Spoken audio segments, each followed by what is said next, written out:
How's it going, everyone? Thanks so much for being here. My guest today is one of the most admired modern jazz blues guitar players in the world and is definitely one of my personal favorites. Whenever I ask my students or colleagues of mine what music they have been checking out recently, Oz's name always comes up in admiration. He's currently releasing his 10th album as a solo artist, titled SnapDragon, which you can already pre-order as we speak. I'll make sure to add the link over here. Oz and I are both from Israel, and Oz has been in New York for about 23 years. That's a Or lot. 24 years. Oz has a fascinating background that has been documented on many interviews, and the list of top artists he has worked with is quite overwhelming. Today, we are here to talk about his new album, about guitar, about life, and all that good stuff. Oz, welcome, and thank you so much for being here. thank you for having me. How are you doing during these times in New York? Like everybody, it's been okay here because it's hasn't New York kind of got a grip on this thing, so the number has been not bad all summer. So you can hang out, outside, not in anywhere. Everything's closed, but restaurants are open, and you can kind of sit outside and have hang outside, which is kind of cool. It's kind of like Paris. New York turned into little Paris. It's kind of weird, but the city is pretty empty considered to what it used to be, which is great for somebody that lives here. And the fact that you can properly hang out with people and do and play and do live shows and stuff, that's awful, you That know. must be a big part of why you're in New York from the first place, right? Yeah, playing live is the whole thing. And also doing recordings. I do recordings out of my house all the time, but it's not the same as being in a room with people. It's never been like that, and it's never going to change. It's just um there's really no solution to or replacement to human contact, you know what I mean? It's just saying it's never going to change. So Absolutely. as much as you can do sessions online and you can have somebody on the other line on Skype or FaceTime or stuff, it still does. It's just not the same. And you can't physically play with people. But I've been playing a lot all summer. I've been going to the park next to my house with a couple of friends, and we've been playing jazz. So I've been playing the whole summer all the time. Oh, that's good. So at least some time to really reflect and just develop. No, I played more jazz this summer than I ever played in my life. I played like 2, 3 times a week in the park next to my house. Yeah, I've been checking out the amazing standards you've been posting. Really inspiring. Yeah, so that's what I've been doing, really. That's all, pretty much. And doing a little bit of teaching here and there online, which is the same thing. It's challenging. So Oz, maybe we can talk briefly about where did guitar come into your life and how did music enter your life in general? I don't know. I think I listened to the radio in Israel. I just listened to whatever was on the radio. And then somehow the Beatles came in. My big brother probably brought the Beatles record. So then I got hooked. And I think the thing that inspired me the most was the Beatles and just Israeli pop, whatever was in the Israeli radio at the time. Which when I was growing up in like the 80s, early 80s or late 70s, early 80s, I guess, there was a lot of kind of rock influence stuff in Israeli pop. It wasn't rock, but it was singer-songwriter rock. So I like that. And then I wanted to play drums, and some friend of mine was studying guitar, so he told me to come to see a guitar lesson. And I went, and I don't remember being excited about it or anything, but I just kept doing it. I till this day, I don't know why. But I do remember that my big brother, a little after me, started playing bass, and he had a band, like a kid's band, Right. I guess it turned into a high school band at some point, but at the time it was they were still young. So his friend used to come and play some songs, like Beatles songs and Israeli songs. And once he came to my house and started playing then I kind of got into that. And the first time we had a little bass amp. My dad brought this little pickup that you put in onto the nylon string guitar. So once I plugged in and made noise, I was like, okay, onto something. Yeah. And what were some of the influences that brought you into jazz? Do you have a friend that listened to jazz, or a school, or a teacher? It was the same with it was all my brother. My brother started bringing some jazz records home. I have no idea why, but he did. So I remember like Chick Corea, Kid Jarrett, McLaughlin, Aldi Meola, whatever it was at the time, So that's kind of what got me going, really. And then I remember the first jazz concert I've ever seen was it was at the Chala Tarbut in Israel, in Tel Aviv. It was McLaughlin doing a duo with acoustic guitar and bass. That must have been amazing. That I thought about it recently because I do a lot of those interviews, and one of the records that was really a huge influence to me was that Friday Night in San Francisco record, which was McLaughlin and Aldi Meola and Paco de Lucia, because it's such a high virtuosity level that I think it wasn't about the Spanish music, it was just about the virtuosity of it. And the variety of the album as well, right? The different I listened to it recently a couple of times. It's still amazing. It's really the top of, at that time, for what they were doing, it's still, I don't think anybody reached. And then Joe Pass and Ella Fitzgerald. That was the thing that really got me into jazz, probably that record. And what made the transition to New York? Like, why did you choose New York? Did you choose to go for it professionally, full-time, or did you see, how did it come about? Well, I was professional in Israel from a pretty young age. Like, I started to do recording session when I was like 14 or 15. So when I was 16, I already started to play with like those, famous pop artists in Israel. Yeah. And at 18, I played on a couple of big records there with a couple of those pop guys. And then from there, my career went downhill.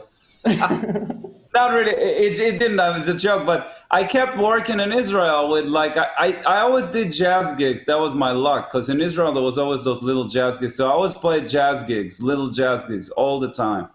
From the time I'm 13 till I left, basically. Mm-hmm. And then in the same time, I played pop and rock. I was doing recording session. Then I was in the TV show in the house band for like 2 years. I did a lot of TV stuff. So by the time I was 24, when I moved to New York, I was already professional enough to move, Right.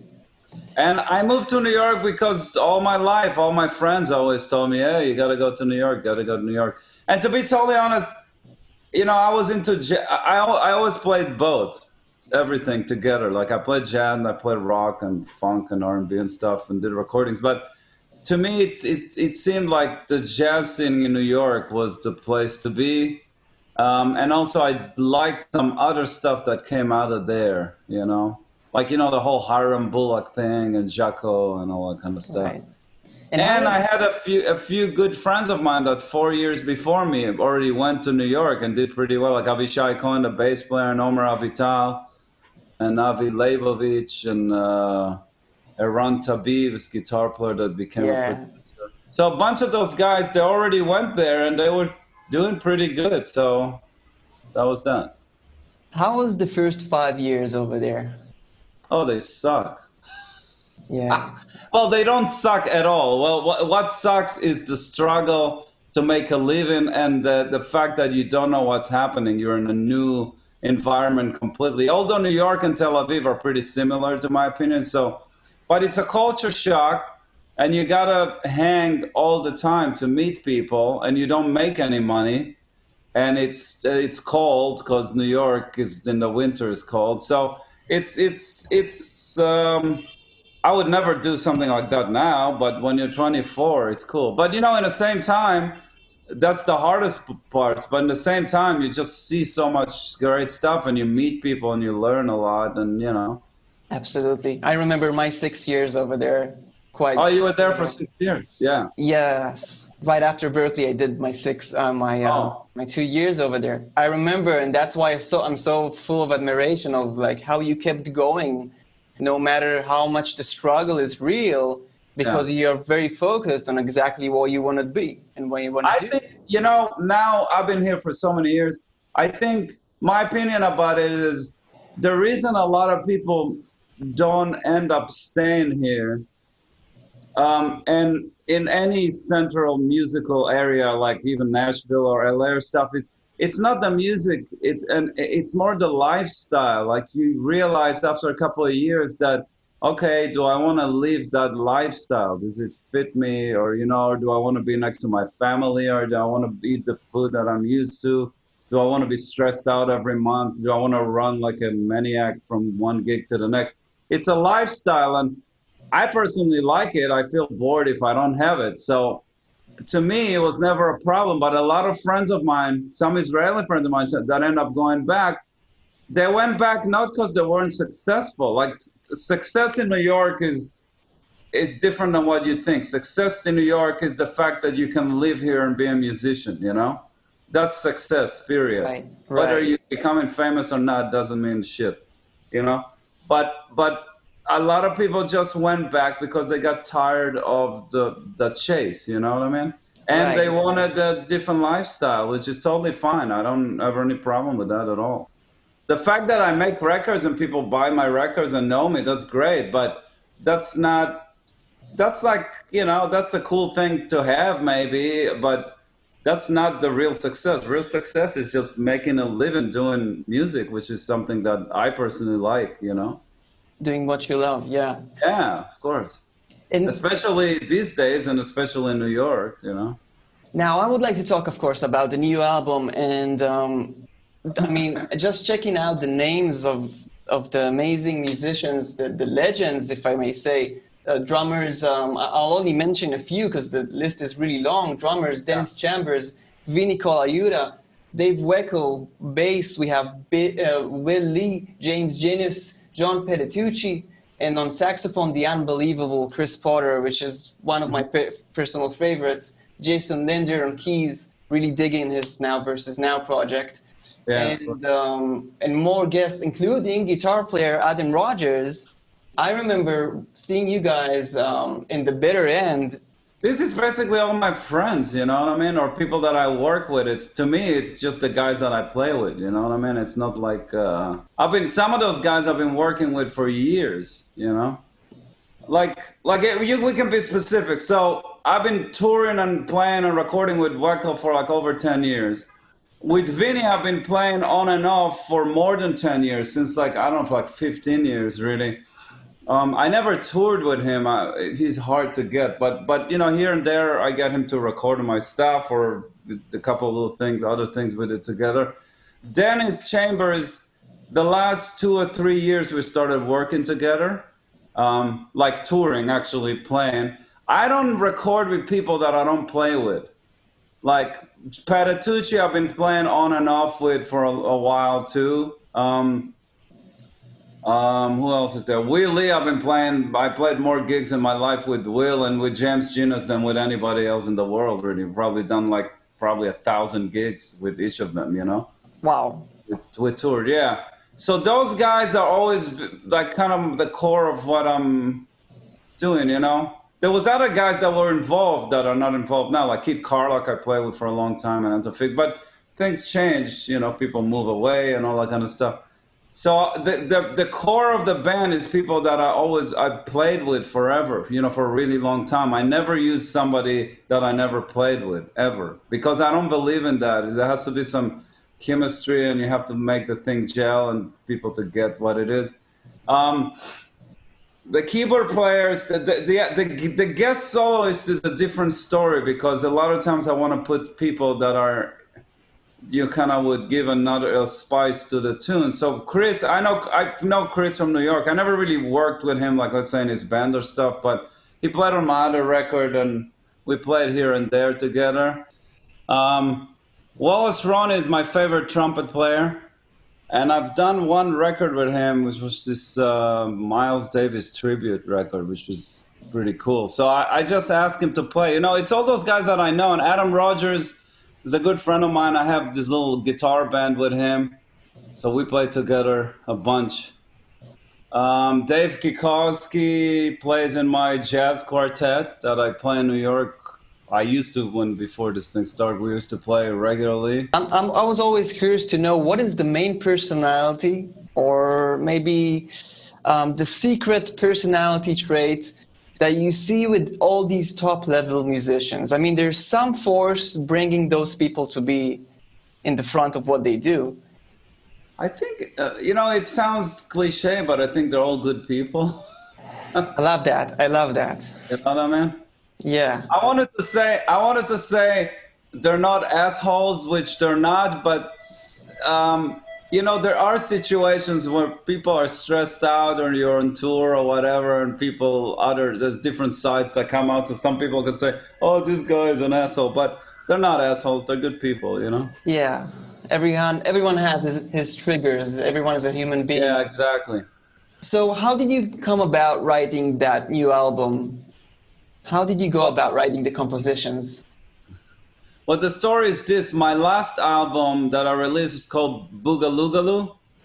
Yeah. And it's not exactly a Boogaloo record, but it's kind of Boogaloo influence. The way I make records is I kind of come up with a concept, and then I start writing or finding tunes that will fit that concept. So when I did the Boogaloogaloo record, I was thinking about that kind of Boogaloo era, because I like those grooves, and then like those 70s kind of records, CTI records like Freddie Hubbard and all that kind of stuff, where jazz started to become a little electrified, So once I kind of get that vibe in my head and I listen to those records, then I can start writing stuff that might fit it, Sometimes I just write ideas, but I never do a record or write unless I have some kind of a direction of where I want to go with it. So what happened is I started to record Boogaloogaloo, that record, and I recorded too many tunes. There was too much music. So we were thinking about releasing a double album, and then the guy from my record company said, hey, just release 2 albums. So what happened is I released the first part, which is Boogaloogaloo, and the SnapDragon is pretty much volume 2 of that record. And then I end up doing one more session. I wrote a couple more tunes. I end up doing one more session. That's the one that Dennis Chambers is on. The other stuff was recorded already for the album before.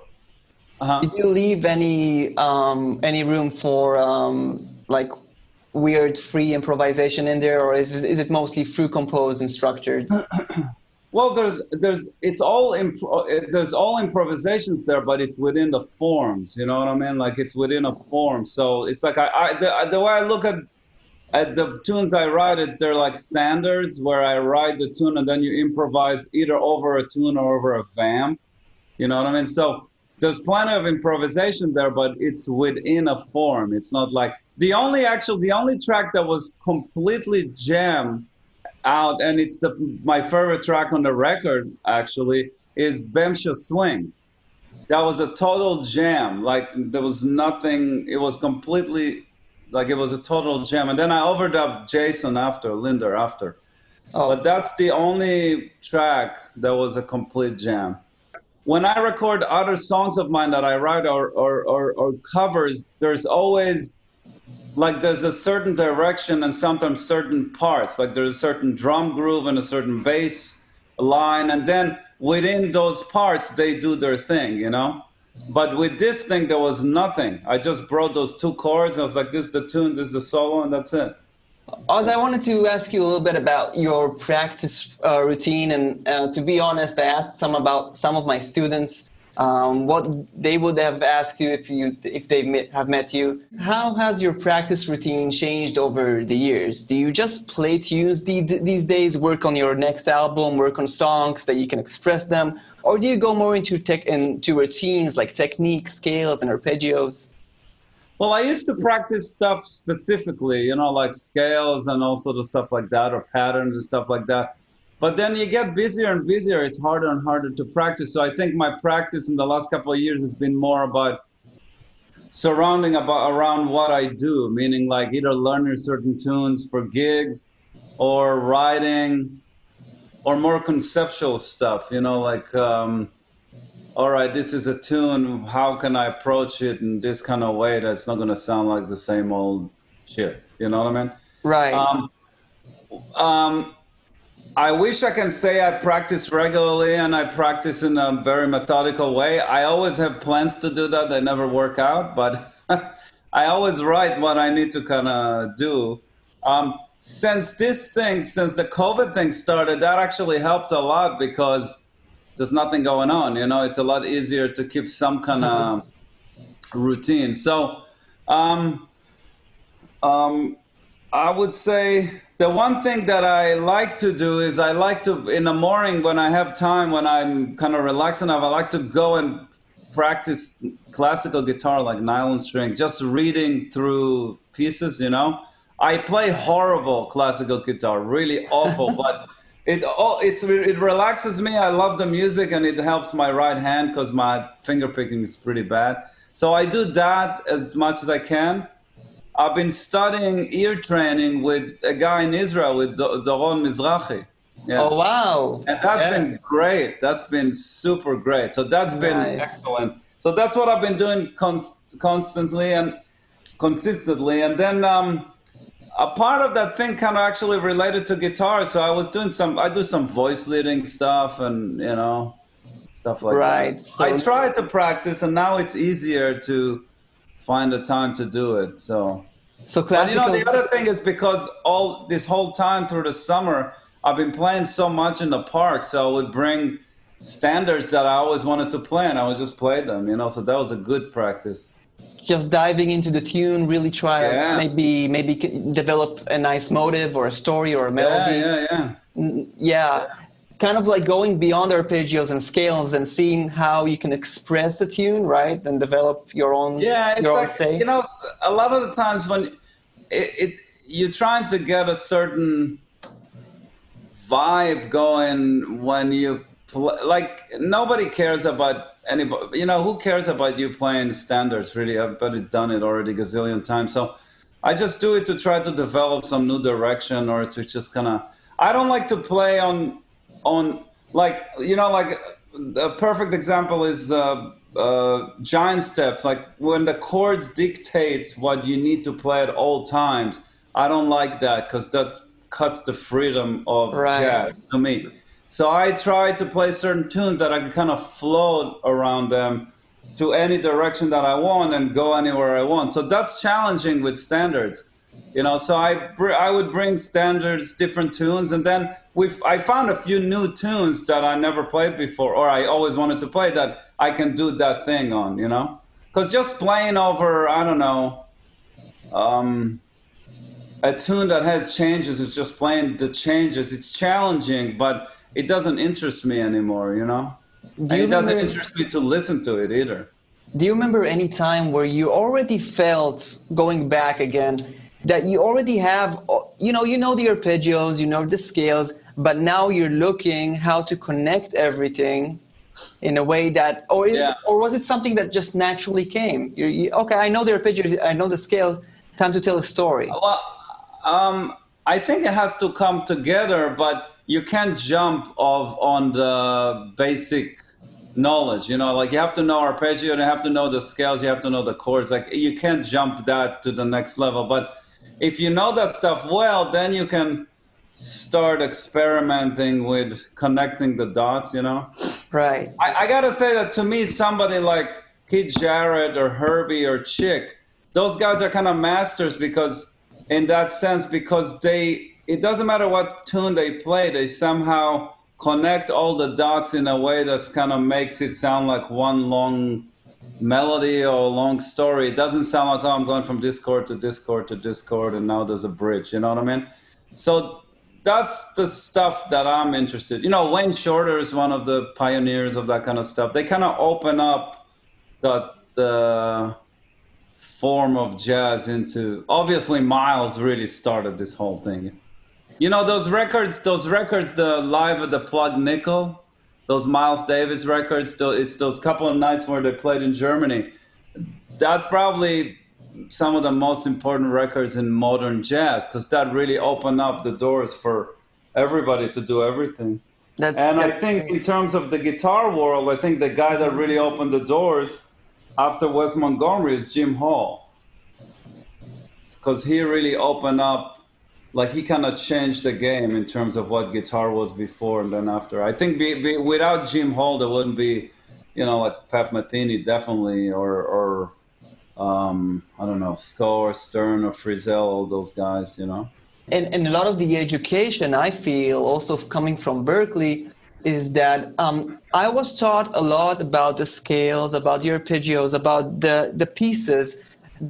I was always very, very hungry to learn more about the storytelling side. Like how does an aspiring musician, after he learns all the arpeggios and scales, really comes down into developing his own voice? How do you practice that? Or is it something that it's God's gift? You either have it or you don't.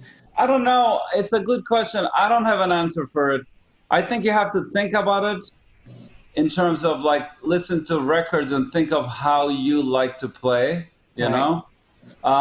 Not everybody needs to have their own voice. Some people can just be really good players, you know? It's not for everybody to have their own voice, I think. Nothing wrong with it, by the way, to just be a good player, you know? Right. I don't know how it comes. I don't think you're supposed to think about it. I think the one thing I'm aware of, and I was aware of for a long time, is once I started doing my own band, I tried really hard not to, every time I would suddenly sound like somebody, I would try to cut that off. It's kind of impossible because everybody hears your influences anyhow, but like if I would go a little too much towards the Schofield thing, then I'll try not to, or I don't know. You know, I have a funny story. Like Eric Johnson's a good friend of mine, and a lot of times if he comes to New York, I sit in with him and play with him. And he plays, like if I go to Austin, he plays with me and stuff. So it's been like that for years, you know.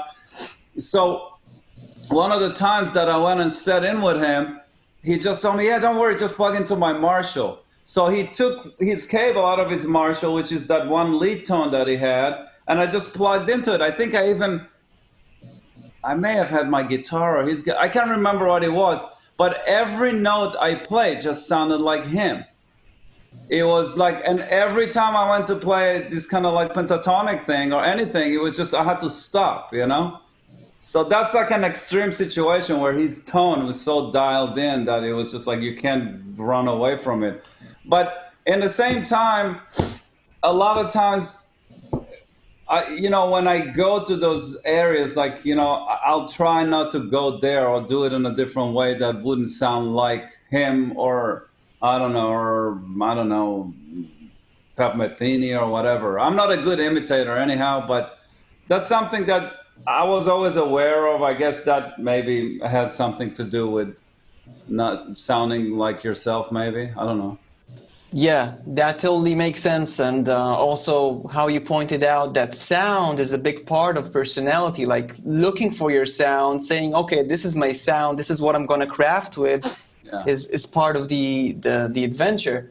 You know, it's the same thing with Stern. Like Mike Stern is a good friend of mine. And once he put that pitch, that stereo, you know, it's not a chorus. It's like it's not a chorus. It's not a chorus, it's this pitch shifter thing. Anyhow, but once he put that in, any note you play, you can run away from it. It just sounds like him, you know? This is kind of like maybe a challenging, longer question. Let me know if you're into it. If someone, let's say Chick Corea would have called you today.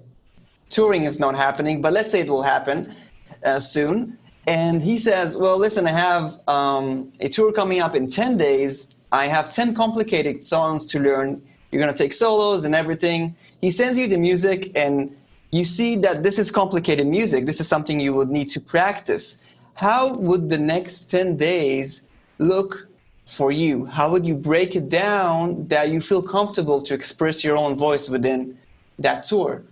I think that as hard as you can try to learn stuff at home, it ain't going to really, you're not going to be able to really play properly till you do a couple of gigs. And it doesn't matter how hard you're going to work on the stuff at home. There's something happen when everybody plays together and you're in that live situation that is just your brain adjusts to things differently, at least mine. So it doesn't matter. I can sit with his music for a month. It's still not going to matter till I actually play it live. I can tell you this one story. Like years ago, Hiromi, the piano player, yes, she asked me to do some tours with her, And she came. I remember she came to my gig like a month before the tour and gave me all this music from a new record. And she goes like, "Oh, listen to it." So 2 weeks before, I listened to it, which I thought 2 weeks is plenty of time. Actually, it was a week before, and I tried to learn it. And 3 days into it, or 4 days into it, I just called her. I was like, "I can't do it. It's too complicated for me." So what I told her, "Listen, I can get it as close as I can, but it's not going to be tight at all. But if we're going to play live, through playing live, it'll come together."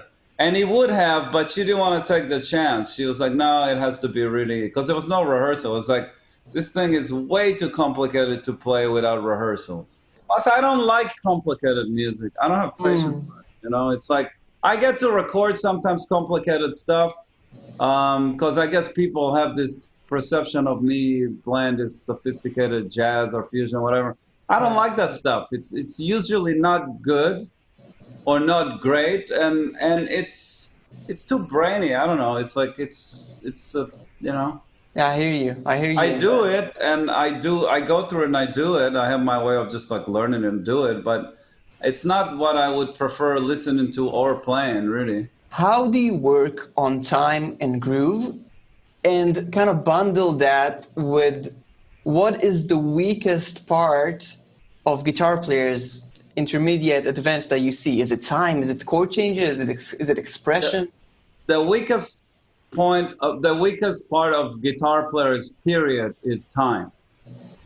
That's just period. The reason for that is not because we're not advanced enough as musicians, because when you're a guitar player, the first thing you're gonna play is chords, and then you're gonna start shredding and playing scales. Nobody talks to a guitar player about time. As a drummer, all you have is time, correct? Correct. As a bass player, pretty much you have some low notes, but then it's all about time. Even on a horn player, when it's a monophonic instrument, you know, it's the notes and the time. You don't have chords. So for guitar, the rhythm thing is always kind of comes last. Nobody ever talked to me about rhythm till I figured it out myself. So the first thing you want to do is you just want to get used to playing with a metronome and feeling comfortable with it. Like, make the metronome your best friend, you know? You know, especially these days where all the music that we hear now is so metronomical, you know? But because I started to do recording session from a young age, I got used to playing with a metronome. But if you can't play with a metronome, you can't really do a lot of stuff. Like, if your time is not good, nothing's going to sound good, nothing's going to feel good. And then if you don't have really, really good time, you can't really work as a musician, you know? You can't do recording sessions.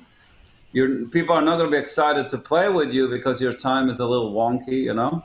I don't think it's the most important thing, but I think it's as important as anything else. So whatever exercises you do or practice you do, just put the metronome and just get used to feeling comfortable with a metronome, because that will give you a lot more than learning some fancy fast lines. Like, if you're able to play really good rhythm guitar or really good lines or just some simple lines with really good feel and good time, you're going to be able to work for the rest of your life, you know? Something I really wanted to ask you is, how do you stay fresh from one album to the other? I think the key for me is the compositions first. And then again, as I said before, I try to come up with concept, at least in my head, that it wouldn't be like the same old record that I've done. So when I start making records, the first couple of records I've done, my only concept really was I wanted to play improvised music, but I wanted to use like groove stuff, like more contemporary grooves. So it was like more, you know, funk grooves and R&B grooves or shuffles and stuff than swing. But the improvisation, the playing, to me, was the same as I would play on a standard, you know. So that was originally my original idea. So then I wrote songs that were groove oriented. So I would find like a really cool bass drum beat that I like, and then I will write a cool bass line, and then that's how I will write my tunes. But when I did those Twisted Blues album, Twisted Blues Volume 1 and Volume 2, the concept, again, it was all about concepts for me. It was, I wanted to take the blues format and just kind of advance the harmony or change some of the rhythms, So it was blues based, but I took some jazz influence and put into it. Where the record before, when I did Schizophrenic, I thought about it literally as a pop album almost, And then after I did the two Twisted Blues albums, I don't always think about the next album, but usually what happens is that when I finish an album, I just go, I play the bitter end in New York. I used to too, recently played every week. So I would just go and do different things, and if something would grab my attention, I would do it. So then when I did Who Gives a Funk, after Twisted Blues, the idea was more like this kind of James Brown funk and soul thing where the melodies are super simple and catchy. So and then after, after that, I came up with the Boogaloo stuff. So the idea is when I come up with concepts, then it's easier for me to write. And then to my ears, it doesn't sound like I'm repeating myself as much, At least I'm trying to go to a direction that it's different for me, and the writing has got a big part of what I'm going for, And then the more challenging thing is the playing, because you pretty much play the same, there's always the same chords, So sound has a lot to do with it, to get a certain kind of sound that will work in certain tunes. Let's say, just an example, here I'm going to play more twangy kind of 808 Stevie Ray Vaughan kind of tone, and here I'm going to play more like the Octavia kind of vibe, just to kind of make things a little different. Because usually I just use that pedal, the RCAC, that's my main. I love that pedal. Yeah, so that's my main lead tone, and that's what I use all the time. So, so sometimes just to break out of that, make you play a little different. And then in terms of the playing, I have little triggers in my head where I don't know, I'll say I want this to have a certain color, or not to play too much stuff, or maybe more soulful, more bluesy. The biggest challenge is to try to sound fresh when you're soloing on it. But I think when the tunes sound fresh, the soloing will sound fresh. So it all starts from the composition at the end of the day, So that kind of comes to my next question that I wanted to ask. How do you keep your chops fresh for you, for your feeling? And I think it's through the compositions, right? Yeah, but also like this last album, the SnapDragon album, I kind of let all my guards go, you can say. Like when you record a record, a lot of times you're careful with what you play. Like you wouldn't do the same thing that you do live. A lot of times, not always, but it's like you have to kind of, try to be maybe a little more melodic. Sometimes not go completely whacked, just to. And on this record, I just went all the way. I was like, I'm not thinking about it. I'm just gonna play whatever and kind of. Right. And I was a little looser with it. A part of it was because that music actually gave me it had that vibe, where some records before, it was a little, it's not that I play in the box, but I had to think a little more in the box that it wouldn't be too far out.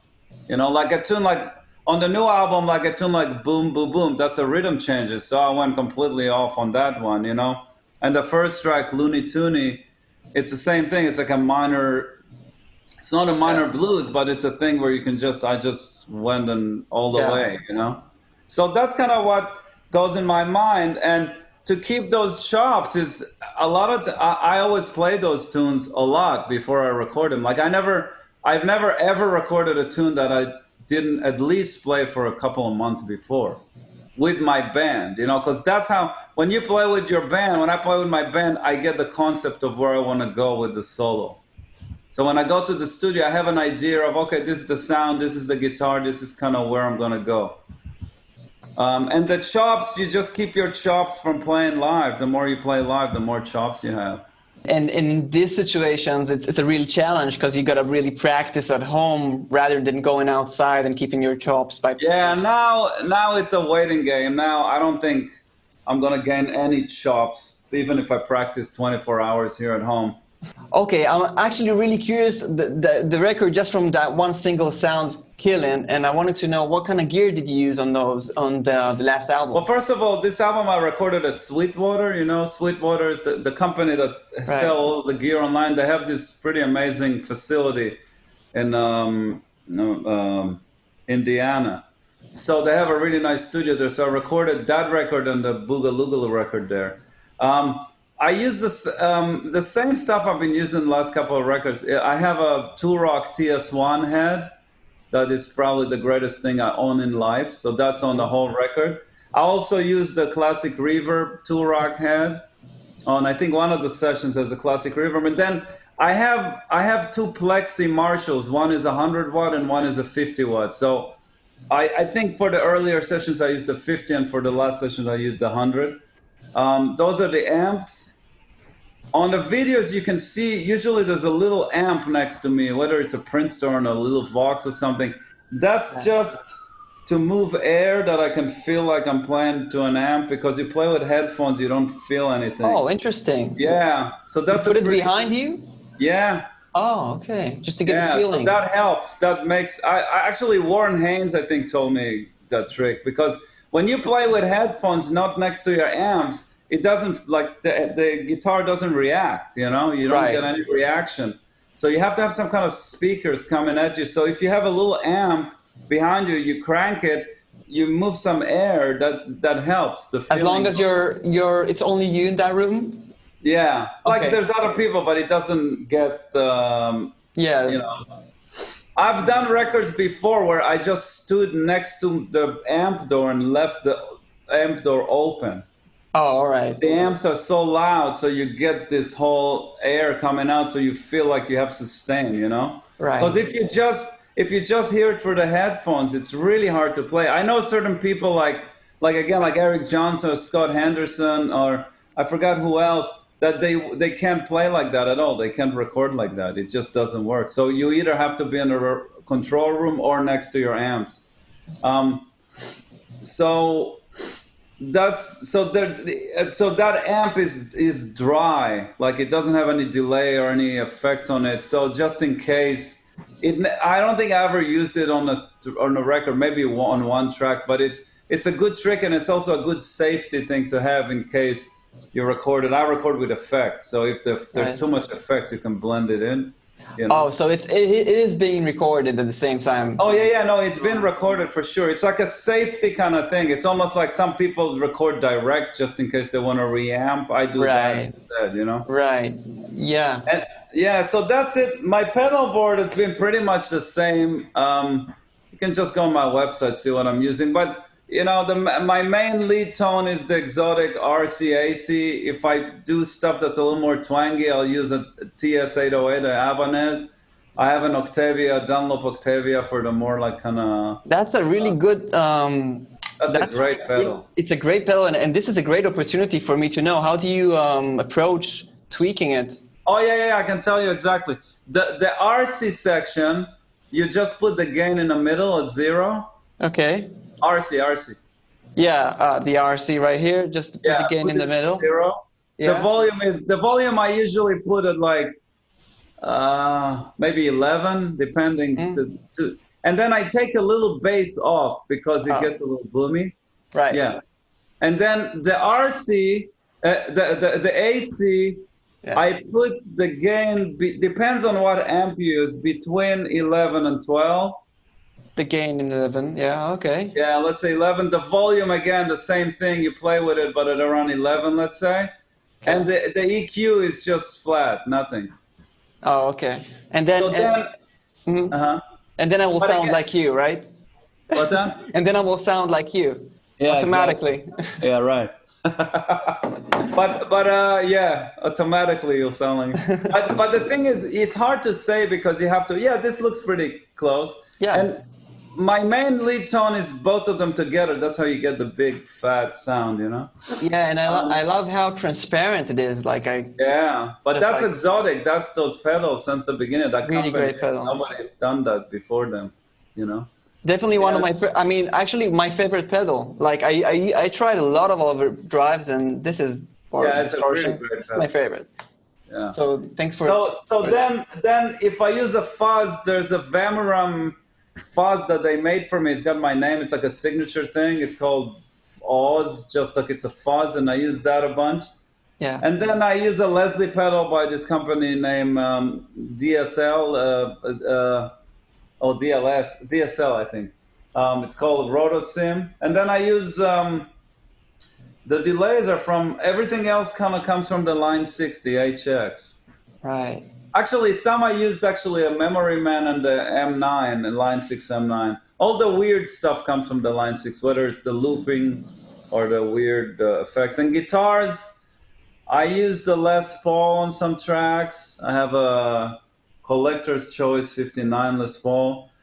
And then I used my Telly. I have it's actually an Esquire John Cruz custom master build Telly. And then I had the Strats were either my Red 6. Well, I had my Red 68 custom shop Strat, or this 58 custom shop Strat. That's pretty much it. That's Oz, it. what is your relationship with all these kind of stomp modulars, amp modulars? I just got a Line 6 HX stomp yesterday. I'm really looking forward to try it out. Are you talking about with recording direct or with the effect? Well, both. Just the quality and value that you can get. I love the quality. I think Line 6, to be totally honest, I think most companies out there now have great quality stuff. It's like it's kind of gotten to such high level that, Right. you know, there's certain things that are still irreplaceable. Like a Memory Man is kind of irreplaceable of tape delay, like a Echoplex, you know, things like that. A fuzz, you know, like a fuzz space, stuff like that. Those things are kind of irreplaceable. But even now, like there's companies that make that stuff that sounds close enough that you don't have to bother bringing those things that will break and are big, you know. So the Line 6 makes great stuff.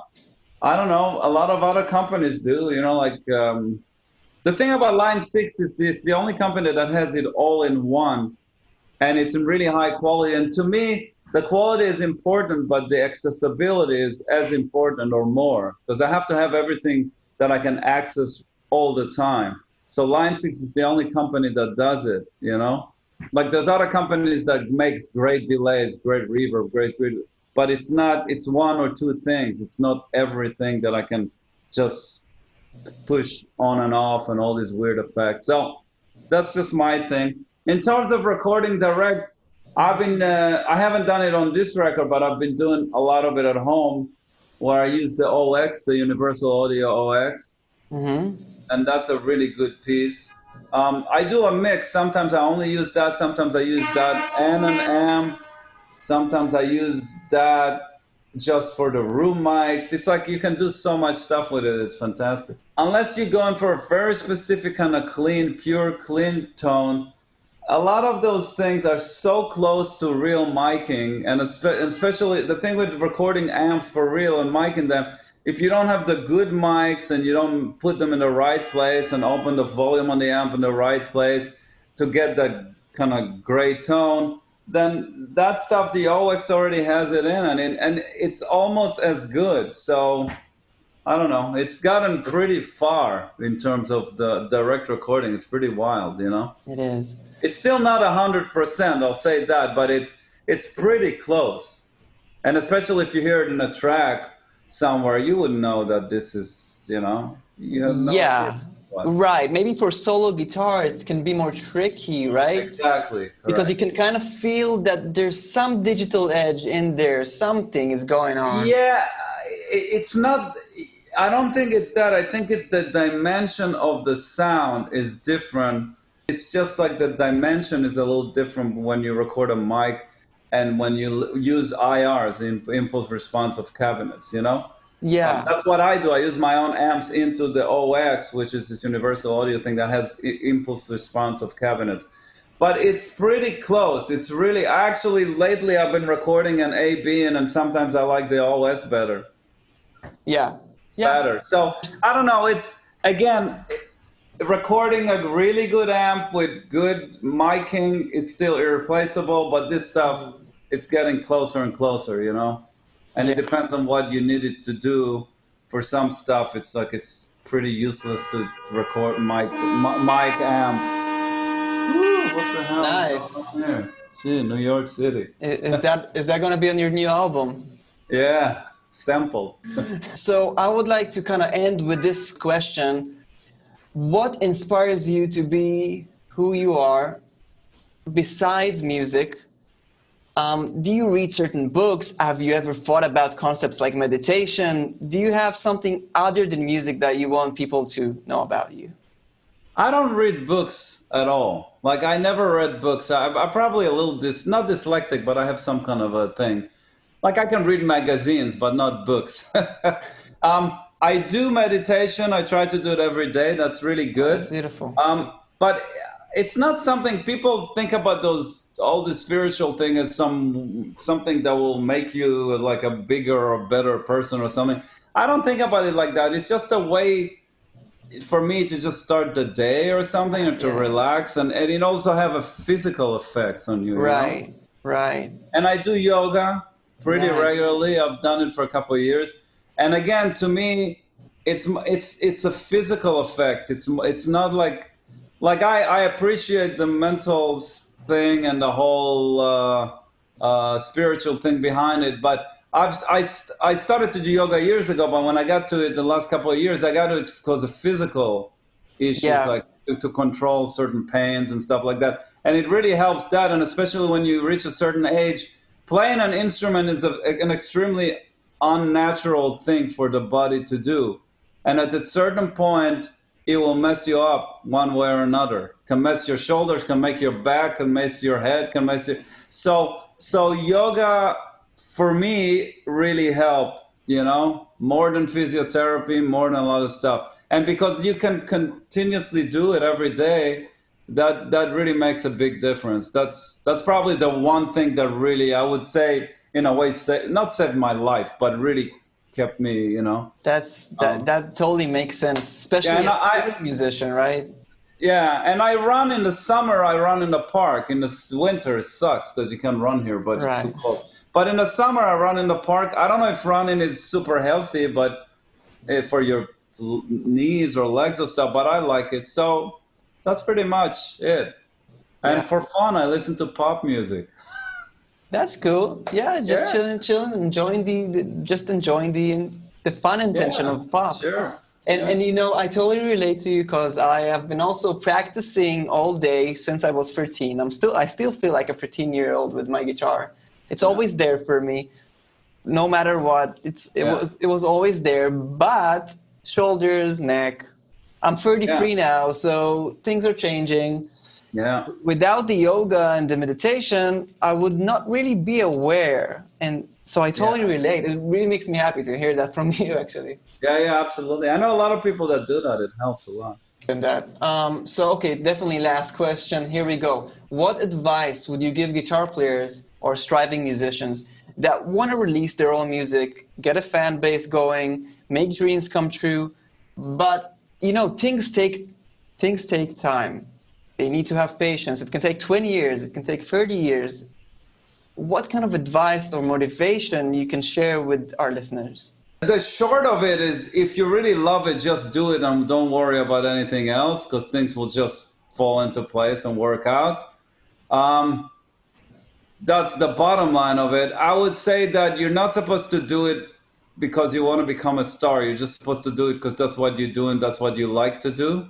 If you want to do your own thing and develop your own thing, you have to be willing to lose money sometimes. That's something that actually, it's interesting, but it doesn't always work with people. Like, I have friends of mine that are great guitar players. Some of them are even kind of known for what they do, and they ask me about this stuff, you know, they want to release a record. That's the first thing I tell them. It's like, are you cool with losing some money? And a lot of them are not. That's why they don't do it. Now, I'm not saying that you're only going to lose money. You're going to also make money, but it's kind of up and down, you know? And you have to be patient. And it's not about trying to be a superstar. It's just, if you like what you do, or you just want to express yourself, just do it. You know? In terms of like future in being a musician, I think you just, if you love it, you just don't think too much about what can happen or what will happen or what didn't happen. Just do it because you like to do it. It's pretty simple. Just don't think too much, you know? Yeah, I love that. Just enjoy the process. Just be present with the moment. Create, take risks. At the same time, you know, you're going to lose some money. And yeah, that's a great tip. Yeah. Oz, I want to thank you for all your contribution, for the guitar community, and for everything. You are fantastic. Thank you for your music, and thanks for spending time with me today and chatting. All right, thanks for having me. Awesome.